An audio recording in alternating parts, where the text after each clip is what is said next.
ஐநா சபையில பாகிஸ்தானுடைய தூதர் ஆசிம் அகமது என்பவர் ஆபரேஷன் சிந்து குறித்து அங்க உரையாடி இருக்கிறாரு. இந்தியாவுடைய உள் விவகாரங்கள் குறித்து அவர் பேசியிருக்காரு. இதற்கு இந்தியா கடுமையான எதிர்வினை ஆற்றி இருக்கு. இதன் பின்னாடி இருக்கிற அரசியல் என்ன? ஒரு அரசியலும் இல்லை. பாகிஸ்தான் எப்பயும் புலம்பலா தான் நம்ம இதை எடுத்துக்கணுமே தவிர்த்து பெருசா எடுத்துக்க முடியாது. யுஎனுக்கு என்ன அங்கீகாரம் இருக்கு? எந்த போராவது அவங்க நிறுத்தி இருக்காங்களா? தீர்வு கிடைத்தி இருக்கிறதா? ட்ரம்ப் 3 ஆண்டுகள் ஜனவரி 19ஆம் தேதியோட அவருக்கு 1 வருஷம் முடிஞ்சிச்சு. 3 ஆண்டு கழிச்சு இவருக்கு தானே போர்ட் ஆஃப் பீஸ் இருக்கும். அதனால தான் இவர் நிரந்தர தலைவராக அவரை அறிவிச்சுக்கிட்டாரு. நாளைக்கு எத்தனை பேர் இவர் கூட நிக்க போறாங்க? பாகிஸ்தான் இருப்பது நாணக்கேடு, வெக்கக்கேடு, மானக்கேடு, களங்கம், கையாலாகாது. இதுவரைக்கும் அமெரிக்கா செய்த எந்த அத்துமீறலையாவது அவங்க கேள்வி கேட்டிருக்காங்களா? அப்படியே கேட்டிருந்தா இன்னைக்கு ட்ரம்ப் தலைமையில போர்ட் ஆஃப் பீஸ்னு ஒரு அமைப்பு ஒன்று உருவாயிருக்குமா? அப்ப யுஎன் என்னத்துக்கு இருக்கு? பங்களாதேஷ் இந்தியா கிட்ட தண்ணி கேட்டு பங்களாதேஷ் கடிதம் எழுதியிருக்காங்க. ஸோ இந்தியா தண்ணி விடுமா விடாதா? தண்ணி சார்ந்த போர்கள், சச்சரவுகள் அதிகரிக்கும். அமைதி வாரியத்தில் பாகிஸ்தான் எப்படி சேர்றாங்கன்னு கேட்கிறேன். இவங்களே ஒரு தீவிரவாத நாடு அப்படின்ற போல சொல்றாங்க அவங்களே. பட் அப்படி இருக்கும்போது அவங்களை எப்படி சேர்த்துக்கினாங்க? அது போர்ட் ஆஃப் பீஸா இல்ல எலான் மஸ்க் சொன்ன மாதிரி போர்ட் ஆஃப் பீஸான்னு எனக்கு தெரியல. இந்த போர்ட் ஆஃப் பீஸ்ல இந்தியாவுக்கு அழைப்பு விடுத்தும் இந்தியா பங்கேற்கல, கலந்து கொள்ளல. ஆனா பாகிஸ்தான் இருக்கு. இதனால இந்தியாவுக்கு ஏதாவது அச்சுறுத்தல்? ஒரு அச்சுறுத்தலும் இல்லை. பாகிஸ்தான் மாதிரி ஒரு நாட்டை ஹமாஸ் கிட்ட இருக்கக்கூடிய ஆயுதங்களை பறிமுதல் செய்வதற்கு பாகிஸ்தான் ராணுவத்தை அனுப்புக அப்படின்னா எப்படி திருடுவது என்று திருடனிடம் கேட்டு தெரிந்து கொள்ளுக அப்படின்னு சொல்லிட்டு பதில் எழுதுனா எப்படி இருக்குமோ அப்படி இருக்கும். ரெஃப்ளெக்ட் நேயர்களுக்கு வணக்கம். இன்று நாம் சந்திக்க இருக்கக்கூடிய சிறப்பு விருந்தினர் டிஃபென்ஸ் எக்ஸ்பர்ட் திரு நிரஞ்சன் அவர்கள். சார் வணக்கம். சார் வணக்கம். ஜெய்ஹிந்த். சார், ஐநா சபையில பாகிஸ்தானுடைய தூதர் ஆசிம் அகமது என்பவர் ஆபரேஷன் சிந்து குறித்து அங்க உரையாடி இருக்கிறாரு. இந்தியாவுடைய உள் விவகாரங்கள் குறித்து அவர் பேசியிருக்காரு. இதற்கு இந்தியா கடுமையான எதிர்வினை ஆற்றி இருக்கு. இதன் பின்னாடி இருக்கிற அரசியல் என்ன சார்? ஒரு அரசியலும் இல்லை. பாகிஸ்தான் எப்பயும் புலம்பலா தான் நம்ம இதை எடுத்துக்கணுமே தவிர்த்து பெருசா எடுத்துக்க முடியாது. யுஎனுக்கு என்ன அங்கீகாரம் இருக்கு? எந்த போராவது அவங்க நிறுத்தி இருக்காங்களா? இல்ல நடக்க பார்த்துக்கிட்டு இருக்காங்களா? இன்னைக்கு அமெரிக்கா கிரீன்லாண்ட்ல போறத தடுத்து இருக்காங்களா? இல்ல ஒரு நாட்டோட அதிபரை அத்துமீறி கடத்தி இருக்காங்க, அதை கண்டிச்சிருக்காங்களா? இல்ல ஈரான் மீது இப்போ அமெரிக்கா போர் தொடுக்கும் சூழல் ஏற்பட்டிருக்கிறது, அதை இவங்க ஏதாவது வேணாம் போர் வேணாம்னு சொல்லி இருக்காங்களா? எதுக்காவது யுஎன் கண்டனம் தெரிவிச்சிருந்தா நம்ம சரி ஓகே யுஎன் சரியா செயல்படுது அப்படின்னு சொல்லி எடுத்துக்கலாம். அது ஏதோ ஒரு பேருக்கு வலிமையான அமைப்புன்றாங்க. அது கட்டடத்தை வச்சு வலிமையான அமைப்பா இல்ல ஆட்களை வச்சு வலிமையான அமைப்பான்னு எனக்கு தெரியல. ஒருவேளை அந்த யுஎன் பில்டிங்கை வச்சு வலிமையான அமைப்புன்னா ஓகே, இருந்துட்டு போட்டோம். பல நாடுகள் இருக்கே சார், 100க்கும் மேற்பட்ட நாடுகள் தான் அந்த ஐநா சபையில் இருக்கு. அந்த அளவுக்கு அதை குறைச்சு மதிப்பிடணுமா? ஏங்க எல்லா நாடுகள் எல்லாத்துலயும் இருக்கலாங்க. இருந்த பட்சத்துல அதுல அதனால எந்த போருக்காவது எந்த ஒரு பிரச்சனைக்காவது தீர்வு கிடைத்தி இருக்கிறதா? அமெரிக்காவோட நாச வேலைக்கும் சதி வேலைக்கும் அமெரிக்காவோட ஏகாதிபத்தியத்துக்கும் ஒரு அச்சாரமா தானே யுஎன் திகழ்ந்துட்டு இருக்கு. 1990க்கு அப்புறமா இதுவரைக்கும் அமெரிக்கா செய்த எந்த அத்துமீறலையாவது அவங்க கேள்வி கேட்டிருக்காங்களா? அப்படியே கேட்டிருந்தா இன்னைக்கு ட்ரம்ப் தலைமையில போர்ட் ஆஃப் பீஸ்னு ஒரு அமைப்பு ஒன்று உருவாயிருக்குமா? அப்ப யுஎன் என்னத்துக்கு இருக்கு? யுஎன்லயே மதிக்கிறது இல்லையா? ட்ரம்பே மதிக்கிறது இல்லையா சார்? ஆமா, அவர் 31 அமைப்புகள்ல இருந்து வெளியே வந்திருக்காரு. இப்ப லேட்டஸ்டா WHO இருந்தும் வெளியே வந்திருக்காரு. இத்தனை அமைப்புகளை விட்டு யுஎன் அமைப்புகளை விட்டு வெளியே வராருன்னா அப்ப யுஎன் மதிக்கலன்னு அர்த்தம். அவர் புது அமைப்பில் அவரை தனியா அமைச்சுக்கிட்டு இருக்காரு. அவர் மருமகனை வச்சு, அவருக்கு நண்பர்களை வச்சு, இவங்களெல்லாம் வச்சு புது Marco Rubio, Jared Kushner, JD Vance, இவரு 10 ஒரு 35 நாட்டுகளோட தலைவருங்க.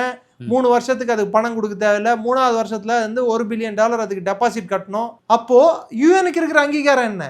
நேட்டோ விட்டுருங்க. நேட்டோ ஒரு பாதுகாப்பு அமைப்பு. யுஎன் உலகத்துக்கு நிம்மதி ஏற்படுத்துவதற்காக ஏற்படுத்தப்பட்ட ஒரு அமைப்பு. உலக போர் வரக்கூடாது, இன்னொரு போர் வரக்கூடாது, உலகம் இன்னொரு அழிவை சந்திக்க கூடாதுன்னா ஒரு ரூல் பேஸ்ட் ஆர்டர், அதாவது உலகத்துக்குன்ட்டு, அதாவது எல்லா நாடுகளுக்கும் ஒரு விதிமுறையை வகுத்து அதன்படி எல்லா நாடுகளும் நடந்து கொள்ளணும்னு சொல்லிட்டு தான் யுஎன் ஏற்படுத்தப்பட்டது. போர் ஒரு நாட்டு மேல எப்போ பண்ண முடியும்? ஒன்று அந்த நாடு இன்னொரு நாடு மீது அத்துமீறி தாக்குதல் நடத்தினா போர் பண்ணலாம், செல்ஃப் டிஃபென்ஸ் கீழே. இல்லை யுஎனோட சார்ட்டர் கீழே யூஎனோட அங்கீகாரத்துடன் இன்னொரு நாடு மேல போர் பண்ணலாம். இன்னைக்கு அமெரிக்கா பண்ணிட்டு இருக்கிறதோ இல்ல பண்ண போற எந்த போருக்காவது யூஎனோட அங்கீகாரம் இருக்கா? அப்ப யூஎன் எதுக்கு இருக்கு? சரி, பாகிஸ்தான் போய் யூஎன் கூட கம்ப்ளைண்ட் பண்றான்டான்னா, உலக அறிந்த தீவிரவாதிகளை பாகிஸ்தானுக்குள்ளேயே உட்காந்துட்டு இருக்காங்க. ஹஃபீஸ் சயீதும் மௌலானா மசூத் அசரியும். வெக்கமே இல்லை பாகிஸ்தானுக்கு அங்க போய் பேசுறதுக்கு. UN designated terrorist. அமைதி வாரியத்தில் பாகிஸ்தான் எப்படி சேர்றாங்கன்னு கேட்கிறேன். இவங்களே ஒரு தீவிரவாத நாடு அப்படின்ற போல சொல்றாங்க அவங்களே. பட் அப்படி இருக்கும்போது அவங்களை எப்படி சேர்த்துக்கினாங்க? அது அமைதி நீங்க தமிழாக்கத்தை விட இங்கிலீஷ் ஆக்கமே சொல்றேன். அது போர்ட் ஆஃப் பீஸா இல்ல எலான் மஸ்க் சொன்ன மாதிரி போர்ட் ஆஃப் பீஸான்னு எனக்கு தெரியல. எங்க சண்டை நடந்தாலும் அந்த நாட்டை வந்து துண்டு துண்டா பிரிச்சு கூறு போட்டு அங்க ரியல் எஸ்டேட் டெவலப் பண்றதுக்கு ட்ரம்ப் பிளான் பண்றாரு. இதுதான் காசா பிளான். காசாவை துண்டு துண்டா உடைச்சு ஒவ்வொரு நாட்டுக்கும் வந்து $1 பில்லியன் போட்டா $25 பில்லியன் வச்சு திரும்பி அங்க வந்து கட்டமைப்பையும் புனர் நிர்மாணத்தையும் அவர் அமைப்பாராம், ரீபில்ட் பண்ணுவாராம். அதை அங்க வந்து வீடுங்க வருமா, ஸ்கூலுங்க வருமா, பிசினஸ் சென்டருங்க வருமா, மால்ஸ் வருமா, ரயில் நெட்வொர்க் வருமா, பீச் ஃபுல்லா பேவாட்ச் மாதிரி ஜாலியா வந்து மக்கள் வந்து பீச்சில் படுத்துக்கிற மாதிரி பீச்சுங்க வருமா? சரி, அப்ப பாலஸ்தீன் மக்கள் எங்க போவாங்க? அவங்களுக்கு வீடுங்க அவங்க நாட்டிலேயே அவங்கள அகதியாகி தங்க வச்சது போதாதுன்னு சொல்லிட்டு அந்த நாட்டையும் பறிச்சிட போறாங்களா? அதுக்கு தோதா ஒரு 10 இஸ்லாமிய நாடுகள் வேற கையெழுத்து போட்டிருக்காங்க. இதுல 3 ஆண்டுகள் கழிச்சு பணம் கொடுக்கணும் இவங்க எல்லாம் $1 பில்லியன். எத்தனை நாடுங்க? இப்ப ட்ரம்ப் 3 ஆண்டுகள், இப்போ ஜனவரி 19ஆம் தேதியோட அவருக்கு 1 வருஷம் முடிஞ்சிருச்சு. இன்னும் 3 ஆண்டு தான் இருக்கு. 3 ஆண்டு கழிச்சு இவர் இருந்தா தானே $1 பில்லியன் கொடுக்கணும். இவர் இருந்தா தானே போர்ட் ஆஃப் பீஸ் இருக்கும். அதனால்தான் இவர் வந்து நிரந்தர தலைவரா அவர் அறிவிச்சுக்கிட்டாரு. நாளைக்கு எத்தனை பேர் இவர் கூட நிக்க போறாங்க? இது மொத்தத்திலே ரியல் எஸ்டேட் கான்ட்ராக்ட் எடுக்கிறதுக்கு அமைக்கப்பட்ட அமைப்பா இல்ல உலக நிம்மதியை நாடுவதற்காக ஏற்படுத்தப்பட்ட அமைப்பா? உலக நிம்மதியை நாடுவதற்கு ஏற்பட்டப்பட்ட அமைப்புன்னா அப்ப யூஎன் என்னத்துக்கு இருக்கு? சரி, இது உலக நிம்மதியை நாடுதுன்னா இவங்களுக்கு ஏன் காசு $1 பில்லியன் இவங்களுக்கு ஒவ்வொரு நாடும் ஏன் கொடுக்கணும்? அதுல உறுப்பினர் ஆகணும்னா 3 வருஷம் கழிச்சு. சரி, பாகிஸ்தானை உறுப்பினரா சேர்க்கறதுக்கு என்ன ஒரு அர்த்தம் இருக்கு? உலக நிம்மதியை சீரழிக்கிறதே பாகிஸ்தான் போன்ற நாடுகள் தான். அதுதான் கேள்வி, எப்படி அவங்கள எப்படி ஜாயின் பண்ண விட்டாங்க? அதாவது பெரிய பெரிய கட்டடம் கட்டும் போது செக்யூரிட்டி குரூப் செக்யூரிட்டி குரூப்புக்கு வந்து செக்யூரிட்டி கார்டு டியூட்டி வந்து கொடுப்பாங்க. கன்ஸ்ட்ரக்ஷன் கட்டணும், இங்க கல்லு மண்ணு ஜல்லி இரும்பு எல்லாம் இருக்கு, இதுக்கு செக்யூரிட்டி கொடுக்கறதுக்கு 4 வாட்ச்மேனை கொடுங்க அப்படின்னு கான்ட்ராக்ட் கொடுப்பாங்க. ஆசிம் முனீர் வந்து இன்னும் கொஞ்ச நாள்ல ரிட்டையர் ஆயிடுறாருன்னு வச்சுக்கோம். அடுத்த வேலை என்ன இருக்கு? பாகிஸ்தான்ல பங்கர்ல போய் நுழைஞ்சா கூட நுழைய முடியாது அவரால். மற்ற நாடுக்கு போனா என்ன பண்றது? அதுக்கு பதிலாக அடுத்த வேலை என்னடான்னா சீஃப் செக்யூரிட்டி ஆஃபீஸர் காசா ஸ்ட்ரிப் அப்படின்னு போட்டுக்கிட்டு செக்யூரிட்டி டியூட்டி பார்க்க வேண்டியதுதான். Okay, watchman. சரி, இந்த போர்ட் ஆஃப் பீஸ்ல வந்து இந்தியாவுக்கு அழைப்பு விடுத்தும் இந்தியா பங்கேற்கல, கலந்து கொள்ளல.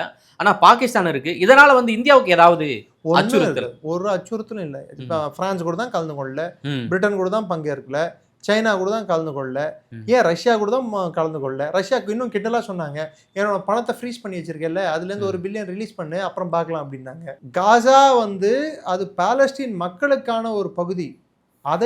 அதுவும் பாகிஸ்தான் மாதிரி ஒரு நாட்டை வந்து ஹமாஸ் கிட்ட இருக்கக்கூடிய ஆயுதங்களை பறிமுதல் செய்வதற்கு பாகிஸ்தான் ராணுவத்தை அனுப்புக அப்படின்னா எப்படி திருடுவது என்று திருடனிடம் கேட்டு தெரிந்து கொள்ளுக அப்படின்னு சொல்லிட்டு பதில் எழுதுனா எப்படி இருக்குமோ அப்படி இருக்கும். பாகிஸ்தான்லயே ISI வந்து ஹமாஸை வச்சுதான் இன்னைக்கு தீவிரவாதிகளை ட்ரெயின் பண்ணிட்டு இருக்காங்க இந்தியாவுக்குள்ள ஊடுருவல் பண்றதுக்கு. அப்பேற்பட்ட சூழ்நிலை அந்த ஹமாஸை போய் இவங்க போயிட்டு ஆயுதங்களை வாங்கிடுவாங்களா? அதுதான் பெஞ்சமின் நெத்தன்யாஹூ வந்து வெளிப்படையா பேசியிருக்காரு. நானும் பாகிஸ்தானும் ஒரே அமைப்புல எப்படிப்பா இருக்கிறது அப்படின்னு சொல்லிட்டு. தீவிரவாதத்துக்கு காரணமா இருக்கிற நாடும் தீவிரவாதத்தால பாதிக்கப்பட்ட நாடும் எப்படி ஒரே அமைப்புல இருக்கிறது? சரி, பாகிஸ்தான் உள்ள எடுத்துக்கோங்க, உள்ளேயே அவங்களுக்கு எதிராக கிளர்ச்சி வெடிச்சிருக்கு.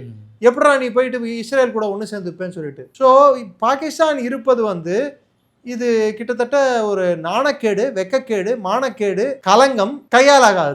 சரி, இப்போ அண்டை நாடான பங்களாதேஷ்ல மிகப்பெரிய ஒரு வன்முறை போர்லாம் நடந்துட்டு இருந்தது.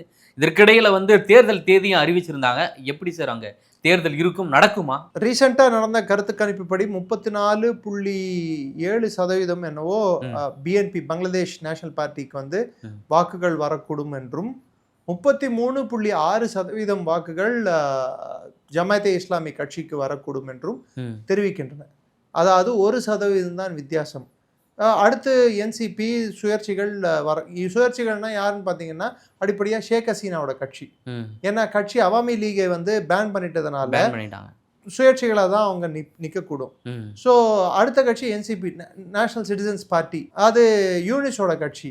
ஸோ அமெரிக்காவோட இன்றைய தேவை ஜமாத்தே இஸ்லாமியையும் என்சிபியும் சேர்ந்து ஒரு ஆட்சியை அமைக்க வைப்பதற்கு. ஆனா என்சிபிக்குள்ளேயே 2 பிரிவு இருக்கு. ஒன்று ஜமாத் வேண்டும் என்ற பிரிவு, இன்னொன்று ஜமாத் வேண்டாம் என்ற பிரிவு. உள்ள நிறைய குழப்பங்களும் நிறைய சச்சரவுகளும் உள்ளே நடந்த வண்ணம் இருக்கிறது பங்களாதேஷ்குள்ளேயே. ஒரு பக்கம் இப்படி இருக்க, இன்னொரு பக்கம் வந்து அரக்கன் ஆர்மி, கச்சின் பகுதியில இருந்து அரக்கன் ஆர்மிக்கும் இன்னொரு பிரிவு, அதாவது பங்களாதேஷ்ல இருந்து செயல்படக்கூடிய இன்னொரு பிரிவுக்கும் வன்முறை வெடித்திருக்கிறது. இந்த வன்முறையானது சிட்டகாங் வரை அது பாதிப்பை ஏற்படுத்தி இருக்கிறது. காக்ஸ் பசார், சிட்டகாங் இதெல்லாம். இன்னொரு பக்கம் பாத்தீங்கன்னா லஷ்கர் தொய்பாவை சேர்ந்த மர்கஸ் இ ஜமாத் அஹ்லில் ஆதிஸ் என்ற அமைப்பின் தலைவர் இஸ்திஹாப் இலாஹி ஜஹீர் அப்படின்னு சொல்லிட்டு அவர் பேர். Is a terrorist. அந்த நபர் அக்டோபர் மாதம், நவம்பர் மாதம், டிசம்பர் மாதம் பங்களாதேஷில் இந்தியா எல்லை பகுதிகளில் சுற்றுப்பயணம் மேற்கொண்டுள்ளார். ஸோ லஷ்கர் தொய்பாவின் கிளை அமைப்புகள் பங்களாதேஷில் நிறுவுவதற்கான ஏற்பாடுகள் நடந்த வண்ணம் இருக்கிறது.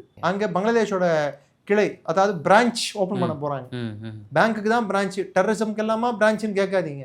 ஆல்ரெடி பங்களாதேஷ்க்கு அந்த வரலாறு இருக்கு. ஹர்கத்துல் ஜிஹாத் இஸ்லாமி பாகிஸ்தான், ஹுஜி பிடி அப்படின்றது ஹர்கத்துல் ஜிஹாத் இஸ்லாமி பங்களாதேஷ்னு சொல்லிட்டு. ஸோ இது நடுவில் அங்கே இருக்கக்கூடிய ராணுவ தளபதி மீது ஒரு ராணுவ கிளர்ச்சியும் நடந்தது. சாஃப்ட் கூ அப்படின்வாங்க. அதாவது அவரை இப்போ இப்படி சைனாவில் வந்து சில பேர் அகற்றுனாங்களோ அது மாதிரி வக்கர்ஜமானை வந்து அகற்றுவதற்கு முயற்சிகள் நடந்தது. ஆனால் அது முறியடிக்கப்பட்டது. இப்படி இருக்கு. ஸோ பங்களாதேஷ் எலெக்ஷனை தள்ளி எப்படி போட முடியும்னு யூனிஸ் ஒரு பக்கம் சிந்திச்சுட்டு இருக்காரு. ஏன்னா எலெக்ஷன் நடந்தா அப்புறம் அவர் சொகுசா வாழ முடியாதுன்னு அவருக்கே தெரியும். இதெல்லாம் தான் இப்ப இருக்கிற பிரச்சனை. இப்போ இந்த சூழல்ல பங்களாதேஷ் இப்போ வந்த தகவல், இன்னைக்கு வந்த தகவல், நான் ரெக்கார்ட் பண்ற தருவாயில வந்த தகவல் என்னன்னா, இந்தியா கிட்ட இருந்து தண்ணி கேட்டு பங்களாதேஷ் வந்து கடிதம் எழுதியிருக்காங்க. ஸோ இந்தியா தண்ணி விடுமா விடாதா, அதாவது வாட்டர் வார்ஸ் என்பது இனிமேல் தண்ணி சார்ந்த போர்கள், சச்சரவுகள் தெற்காசியா கண்டத்தில் அதிகரிக்கும். மிக்க நன்றி சார், நேரில் வந்து பல்வேறு தகவலை பகிர்ந்தமைக்கு. நன்றி, வணக்கம்.